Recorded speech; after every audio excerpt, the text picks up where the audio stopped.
E allora siamo qui con l'allenatore del Montebello, matematicamente fuori dalla zona play-out. Siete venuti a Giovinazzo con quell'intento di prendere i 3 punti, ci siete riusciti. Sì, diciamo che abbiamo raggiunto il secondo obiettivo stagionale. Il primo era entrare nei primi 8 gironi dell'andata per andare alla Coppa. Questo era il secondo, adesso dobbiamo giocarci le nostre carte migliori per proseguire il più possibile la stagione. Avete faticato e non poco a portare via i 3 punti qui dal Palapanzini, un risultato che vi ha visto giocare alla grande. Il Giovinazzo, come sempre, fa la sua manovra, però poi non riesce a portare via il risultato, il massimo del risultato da qualsiasi squadra viene qui al Palapanzini.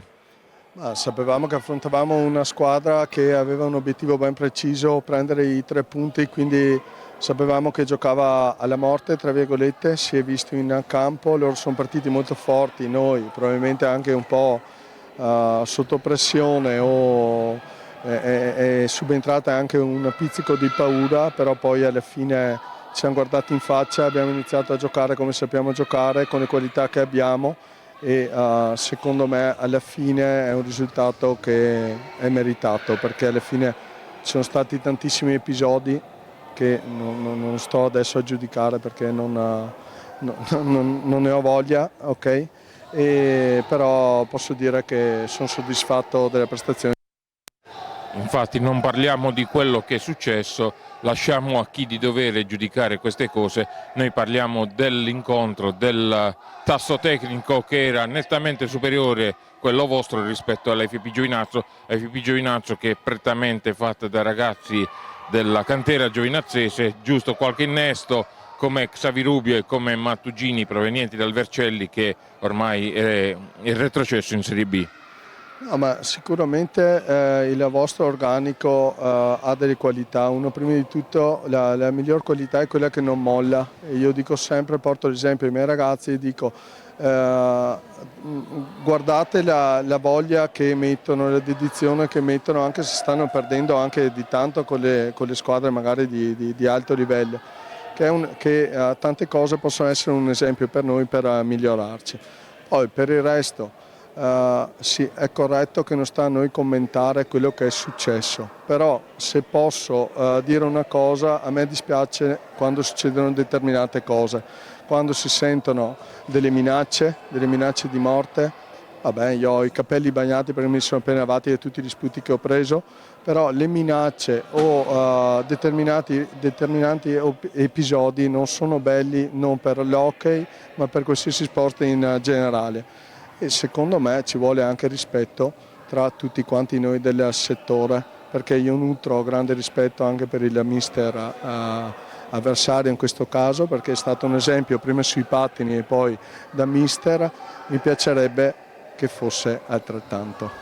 Sono completamente d'accordo perché il fair play ci vuole nello sport, quindi A me piace dare la mano per augurare la buona partita chiunque sia il mio avversario, e mi piace abbracciare a fine partita il mio avversario per complimentarmi di quello che ha fatto, sia che il risultato sia positivo per noi o negativo per noi, perché questo è il modo di costruire qualcosa anche per questo movimento hockeyistico, perché se tutti quanti ci diamo una mano, condividiamo e cerchiamo di migliorare, secondo me si migliora tutto quanto. il problema è che qui a Giovinazzo abbiamo più volte visto questi tipi di atteggiamenti sia da parte dei giocatori sia da parte degli arbitri e quindi adesso il pubblico giovinazese è stanco e reagisce in questo modo. Non è una giustificazione questa, però adesso si arriva veramente al bicchiere pieno e non mezzo pieno.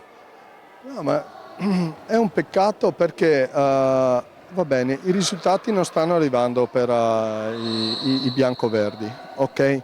Però è un peccato perché avete degli elementi di qualità in organico, un mister che comunque ha le capacità ad allenare ad altissimo livello, quindi avete tutti quanti i presupposti per creare qualcosa che vi possa poi portare ai risultati.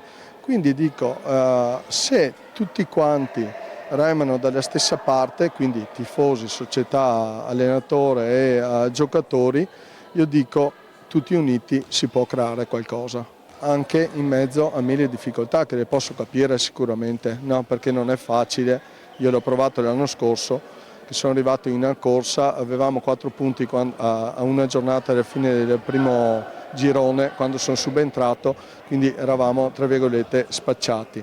Però unendo tante caratteristiche di tutti quanti siamo riusciti a fare un'impresa, se così possiamo dire, l'anno scorso.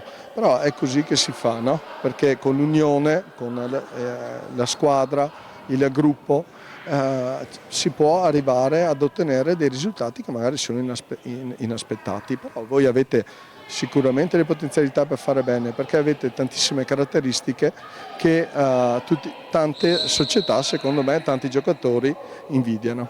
Impresa che avete fatto anche quest'anno. Allora, sicuramente gli addetti del settore non credevano nelle potenzialità della nostra squadra, perché siamo una squadra giovane con degli elementi di esperienza, però una squadra completamente nuova, quindi siamo ripartiti da zero rispetto all'anno scorso, quindi è sempre molto difficile coordinare tutti quanti, però io sono molto orgoglioso dei miei ragazzi perché tutti quanti insieme ci siamo dati una mano e abbiamo ottenuto un grandissimo risultato. Grazie. Grazie mille a lei.